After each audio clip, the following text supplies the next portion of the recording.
On March 9th, 2023, the IRS sent agents to the home of Twitter Files journalist Matt Taibbi during his testimony in front of the House Select Committee on Weaponization of the Federal Government. IRS agents don't generally just show up at taxpayer homes, making the situation even more bizarre. The agents left a note telling Mr. Taibbi to call them. If this was an issue that could be handled with a phone call, there would seem to be no reason to send the agents in person. The presumption has to be that this was an attempt to intimidate a witness unless it can be proven otherwise. I mean, this is the type of tactics you see in Soviet or communist China. Are you willing to state that there is an appearance of impropriety when an executive branch agent shows up at the home of a witness testifying before Congress, literally at the time while he's testifying before a committee? Congressman, Section 6103 prohibits me from responding to specific questions to an incident involving a taxpayer. Okay, well, did you approve of the visit to Mr. Taibbi's home? Again, same Who would approve that? What would be the approval process? Again, I would be breaking the law if I asked a question specific to a specific incident of a taxpayer. Okay, well, let me ask you this way. Is there any incidences with any taxpayer that you would have to approve the involvement of? Either an agent going to their house or approval of an investigation? As a general rule, the IRS commissioner is not involved. So who would be, as a general rule? As a general rule, we have IRS personnel that work to ensure that individuals are complying with the tax code. So, for example, if they don't file, we will send a letter. If they owe a debt, we will reach out with a letter. I think it's important to understand it, a very broad sense, without commenting on any specific taxpayer. The IRS reaches out in multiple ways to educate taxpayers while ensuring it fairly enforces our tax. Well, obviously, there's got to be some type of approval process for investigations, right? So, like, whether it's Mr. Taibbi or whoever, what is that process within the IRS? And are there instances, depending on the profile of the taxpayer, that you would be involved? And if you would not be involved, who is the approval process for opening an investigation, going to an individual's home? How does that work? Okay, again, making sure that I'm careful. I'm speaking completely generally here. Yeah.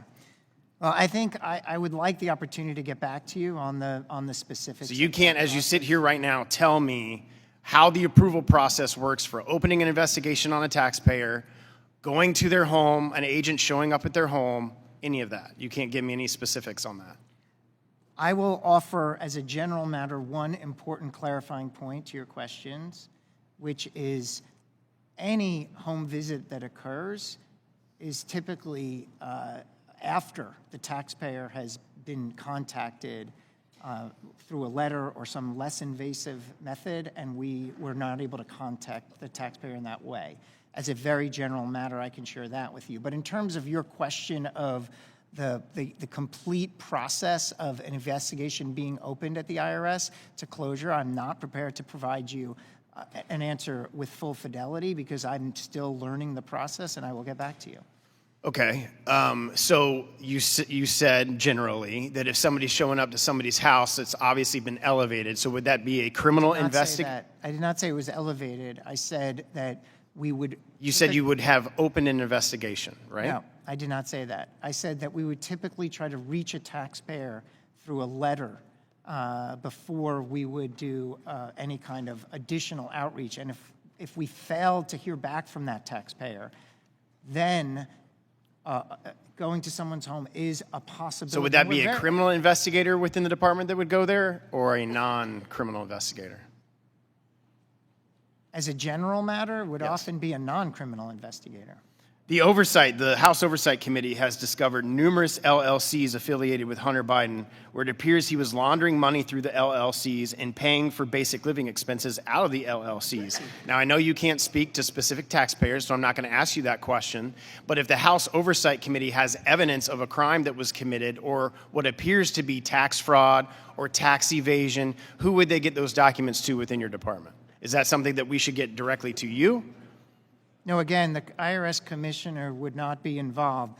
When there is and again, not specific to any specific taxpayer, but when there is an allegation of any kind, particular from a whistleblower or anything like that. Or evidence deduced from a oversight committee in Congress? Exactly. So What who, my who, role is who would it be within your Inspector department that would handle that investigation? the Inspector General. Within IRS? Yes. What is Well, it? he doesn't, it's the tax inspector general, it's the Inspector General for Tax Administration, Russell George. And anytime I learn of an allegation, a credible allegation that something isn't right, I immediately refer it to the Inspector General to do the investigation. And as I said, then I stand back, let the Inspector General do their work, and my one ask of the Inspector General is, let me know how I can help, and I wait to hear back from him. So I'm just trying to wrap this around so I fully understand. Yes. So you, as the commissioner, are not involved in making any of those decisions. So regardless of who it is, again, I'm not asking a taxpayer, at no point in time do you get involved in making investigative decisions, Correct. enforcement decisions, Correct. and your testimony here today is that's the IG and only the IG.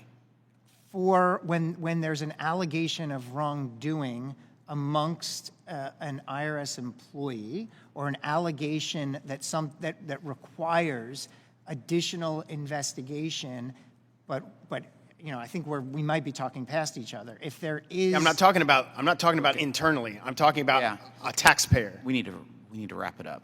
Okay. I think we should take this offline, but again, I will go back to the important point.